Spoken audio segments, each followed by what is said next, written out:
국민건강보험공단 빅데이터로 14만 2,763명을 8년간 추적한 충격적인 연구 결과가 발표됐습니다. 흡연, 음주, 운동 부족 같은 나쁜 생활 습관이 쌓일수록 알츠하이머병 위험이 최대 54%까지 높아진다는 결과였습니다. 이번 연구는 의정부 울지대병원 가정의학과 강서영 교수와 김원석 교수가 이끄는 연구팀이 진행했어요. 연구 대상은 65세 이상 성인 14만 2,763명. 평균 8년간 추적 관찰한 국내에서도 손에 꼽히는 대규모 장기 연구입니다. 연구진은 사람들의 생활 습관을 점수로 만들었습니다.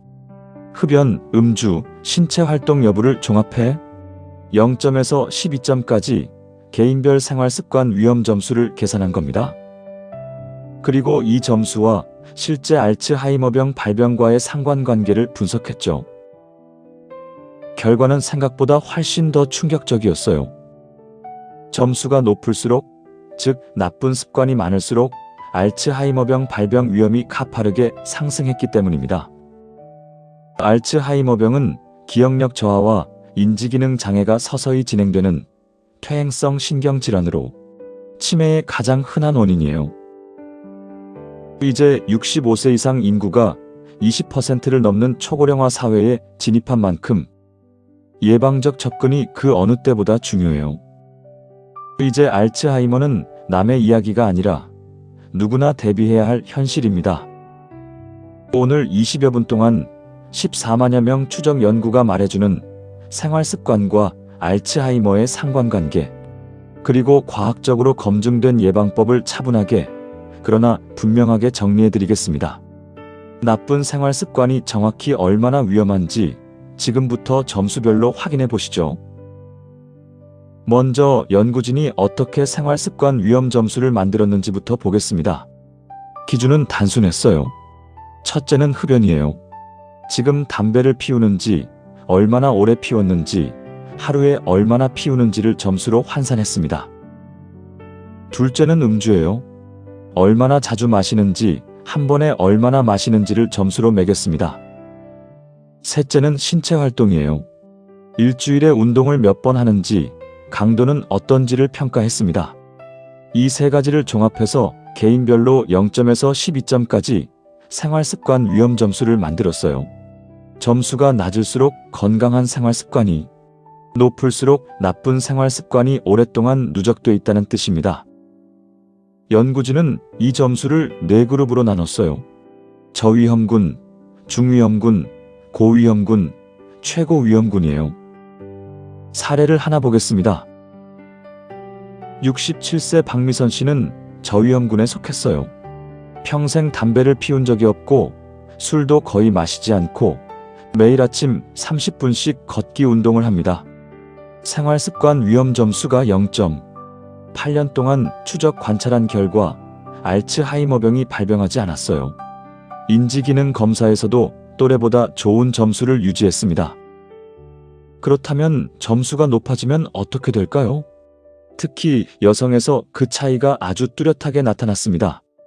저위험군 여성과 비교했을 때 중위험군 여성은 알츠하이머 발병 위험이 34% 증가했어요. 고위험군 여성은 발병 위험이 41% 높았고 가장 충격적인 건 최고위험군이에요.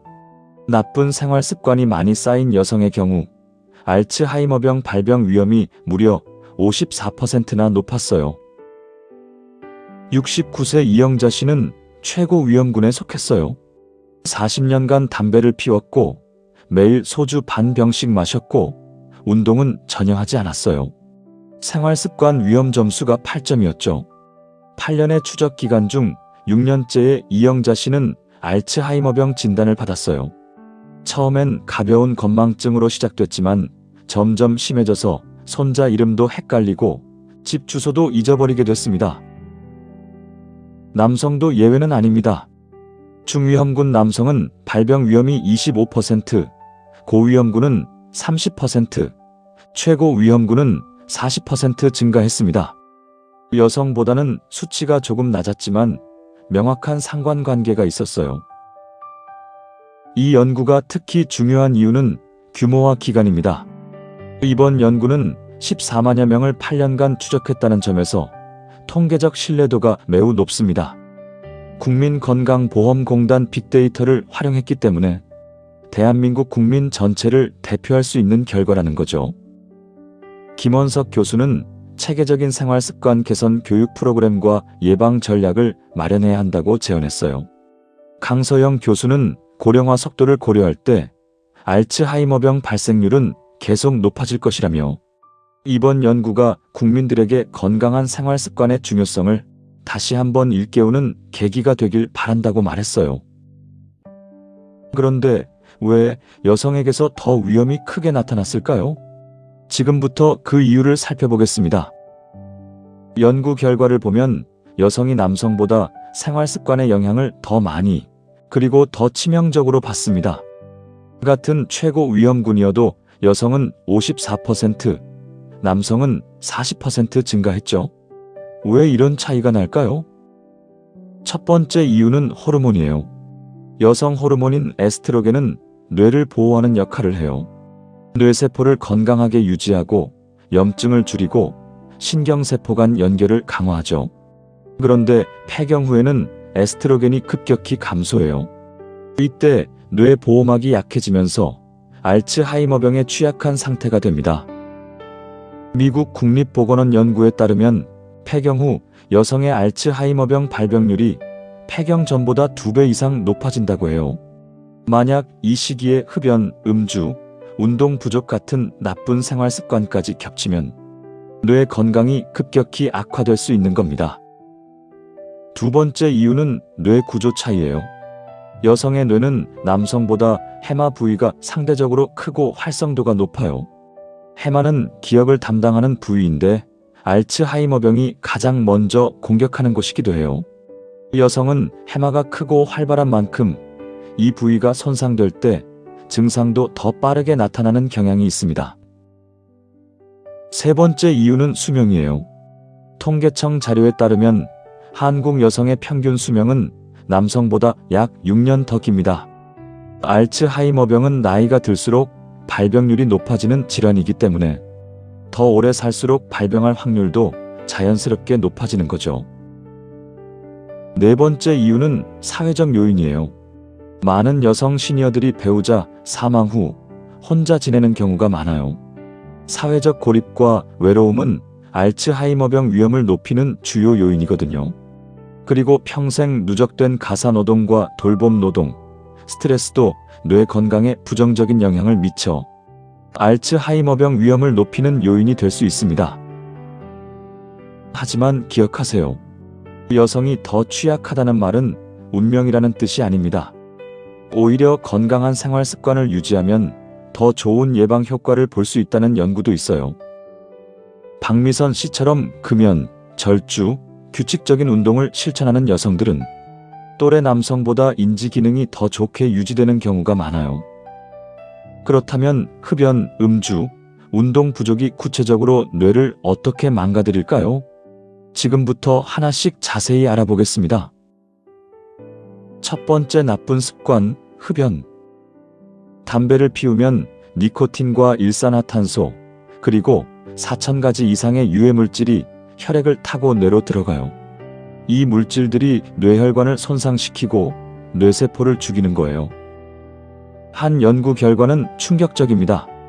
흡연자는 비흡연자보다 알츠하이머병 발병 위험이 45% 높았어요. 하루 한 갑 이상 피우면 그 위험은 70%까지 높아졌고요. 왜 이렇게 위험할까요? 흡연은 뇌혈관을 좁아지게 만들어서 뇌세포에 가는 산소와 영양분 공급을 줄입니다. 이 공급이 부족해지면 특히 기억을 담당하는 해마 부위가 가장 먼저 손상을 받아요. 또한 담배 연기는 활성산소를 대량으로 만들어 산화 스트레스를 일으킵니다. 이 스트레스가 쌓이면 알츠하이머병의 주요 원인인 베타 아밀로이드라는 독성 단백질이 뇌에 더 쉽게 쌓이게 됩니다. 하지만 희망도 있습니다. 70세 최철수 씨는 30년간 하루 한 갑씩 담배를 피웠어요. 생활습관 위험 점수가 6점이었죠. 5년 전 건강검진에서 경도인지장애 진단을 받고 깜짝 놀라서 금연을 시작했대요. 놀라운 건 금연 후 변화예요. 연구에 따르면 금연 후 2주만 지나도 뇌혈류가 개선되기 시작한다고 해요. 최철수 씨는 금연 1년 후부터 인지기능 점수가 올라가기 시작해 5년이 지난 지금은 정상 범위로 돌아왔습니다. 세계보건기구에 따르면 금연 후 5년이 지나면 뇌졸중 위험이 비흡연자 수준으로 낮아지고 10년이 지나면 알츠하이머병 위험도 크게 감소한다고 해요. 즉, 지금 금연해도 늦지 않다는 거예요. 흡연만큼 위험한 게 바로 음주입니다. 지금부터 알코올이 뇌세포를 파괴하는 과정을 알아보겠습니다. 두 번째 나쁜 습관, 음주. 알코올은 뇌세포에 직접적인 독성을 가진 물질이에요. 술을 마시면 알코올이 혈액, 뇌 장벽을 쉽게 통과해서 뇌로 들어가요. 프랑스 연구에 따르면 하루 평균 2잔 이상 술을 마시는 사람은 전혀 마시지 않는 사람보다 알츠하이머병 발병 위험이 57% 높았어요. 알코올이 가장 먼저 공격하는 곳 역시 해마예요. 해마는 단기 기억을 장기 기억으로 전환하는 역할을 하는데 알코올이 이 과정을 방해해요. 만성적으로 술을 마시면 해마가 점점 작아져서 음주자의 해마 크기는 비음주자보다 평균 10%에서 15% 작다고 해요. 또한 알코올은 비타민 B1 흡수를 방해하는데 이 비타민 B1은 뇌세포의 에너지 대사에 필수입니다. 심하면 알코올성 치매인 베르니케 코르사코프 증후군까지 생길 수 있어요. 68세 김순희 씨는 20년간 매일 저녁 소주 반 병씩 마셨어요. 스트레스 해소용이에요. 한 잔 마시면 잠도 잘 오고. 하지만 3년 전부터 자꾸 깜빡하기 시작했대요. 가스불 끄는 걸 잊고 약속 시간을 잊고 며느리가 어제 한 이야기를 오늘 기억 못하고 병원에서 경도인지장애 진단을 받고 금주를 시작했어요. 처음엔 정말 힘들었대요. 저녁만 되면 술 생각이 나고 잠도 잘 안 오고. 하지만 6개월 후부터 변화가 느껴졌대요. 기억력이 조금씩 좋아지고 집중력도 돌아왔으며 2년이 지난 지금은 경도인지장애에서 벗어났어요. 그렇다면 술을 완전히 끊어야 할까요? 전문가들은 하루 한 잔 이하의 소량 음주는 괜찮다고 해요. 가장 안전한 선택은 금주입니다. 어렵다면 전문의와 상의해 최소한으로 줄이세요. 흡연, 음주와 함께 가장 위험한 습관이 하나 더 있어요. 세 번째 나쁜 습관, 운동 부족. 움직이지 않으면 뇌도 늙어요. 연구에 따르면 일주일에 3회, 한 번에 40분씩 걷기 운동을 한 그룹은 해마 크기가 평균 2% 증가했어요. 반면 스트레칭만 한 그룹은 해마가 1.4% 감소했습니다. 운동은 뇌로 가는 혈류량을 증가시켜 뇌세포에 산소와 영양분을 충분히 공급합니다. 또한 BDNF라는 뇌세포 성장인자 물질을 증가시켜 기억력과 집중력을 살립니다. 더 놀라운 건 규칙적인 운동이 알츠하이머 원인 물질인 베타 아밀로이드를 제거하는 데 도움이 된다는 거예요. 연구에 따르면 규칙적으로 운동하는 사람은 뇌에 쌓이는 베타 아밀로이드 양이 운동하지 않는 사람보다 30% 적었다고 해요. 66세 정민호 씨는 평생 운동과 담을 쌓고 살았어요. 바쁘게 살았어요. 회사 다니느라, 가족 먹여 살리느라 운동할 시간이 어디 있었어요. 은퇴 후에도 하루 종일 소파에 앉아서 TV만 봤대요. 생활습관 위험 점수가 7점이었죠. 작년 건강검진에서 경도인지장애 진단을 받고 의사가 강력하게 운동을 권해 시작했습니다. 처음엔 정말 싫었어요. 40년을 안 했는데 지금 와서 무슨 운동. 하지만 치매는 정말 무서우니까 시작했죠. 처음엔 10분 걷기도 힘들었지만 6개월 후 40분 걷기가 가능해졌습니다. 1년 후 정민호 씨는 인지기능 점수가 3점 올라 경도인지장애 경계에서 정상 범위로 돌아왔습니다. 운동하니까 머리가 맑아졌어요. 기억력도 좋아지고 집중력도 생기고 진짜 갈 걸 그랬어요. 대한치매학회는 일주일에 150분 이상의 중강도 유산소 운동을 권장해요. 하루에 약 20분에서 30분이에요. 걷기, 자전거 타기, 수영, 체조 등 뭐든 좋아요. 중요한 건 꾸준히 하는 거예요. 지금까지 3가지 나쁜 습관이 뇌에 미치는 영향을 봤어요. 이제 실천 방법을 정리해 드리겠습니다. 오늘 내용을 먼저 정리해 볼게요. 의정부 울지대병원 연구팀이 14만여 명의 연구 결과 나쁜 생활 습관이 쌓이면 알츠하이머병 위험이 최대 54%까지 증가했습니다. 특히 여성이 남성보다 취약했습니다. 3가지 나쁜 습관을 기억하세요. 첫째, 흡연. 흡연은 뇌혈관을 손상시키고 베타 아밀로이드를 쌓이게 해요. 발병 위험을 45%에서 70%까지 높여요. 둘째, 음주. 과도한 음주는 해마를 손상시키고 비타민 B1 흡수를 방해해요.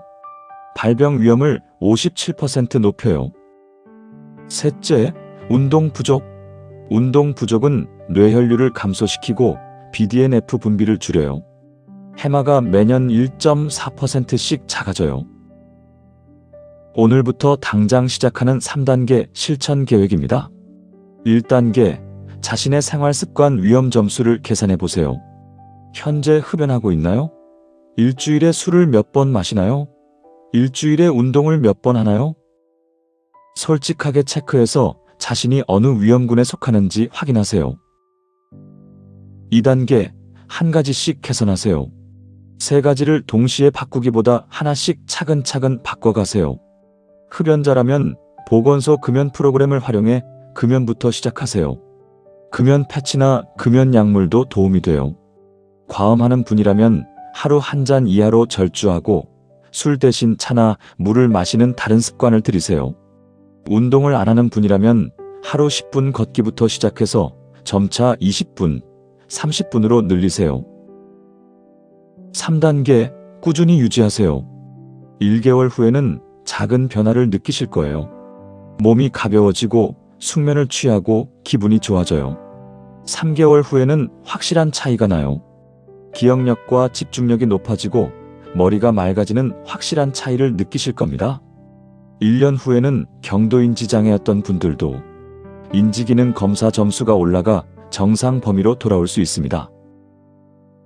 최철수 씨, 김순희 씨, 정민호 씨 모두 위험 점수가 6점 이상이었지만 개선 후 지금은 모두 2점 이하로 떨어졌고 건강을 되찾았습니다. 혼자 하기 힘들면 가족과 함께 하세요. 배우자나 자녀와 함께 금연하고 절주하고 운동하면 성공률이 훨씬 높아집니다. 친구나 이웃과 함께 걷기 모임을 만드는 것도 좋아요. 서로 격려하고 응원하면 포기하지 않고 계속할 수 있어요. 정기적으로 건강검진도 잊지 마세요. 65세 이상은 2년마다 국가건강검진에서 인지기능 검사를 받을 수 있어요. 조기에 발견하면 약물 치료와 생활습관 개선으로 진행을 늦출 수 있어요. 김원석 교수의 말을 기억하세요. 체계적인 생활 습관 개선으로 알츠하이머병을 충분히 예방할 수 있습니다. 14만여 명 8년 추적 연구가 증명했어요. 나쁜 습관을 버리면 알츠하이머 위험을 절반 이상 줄일 수 있다는 걸요. 지금 시작하세요. 70대에 시작해도 늦지 않아요. 오늘 영상이 도움되셨다면 좋아요 버튼 눌러주시고 구독도 꼭 부탁드려요. 댓글로 여러분의 생활 습관 개선 경험이나 궁금한 점도 나눠주세요. 끝까지 시청해주셔서 감사합니다.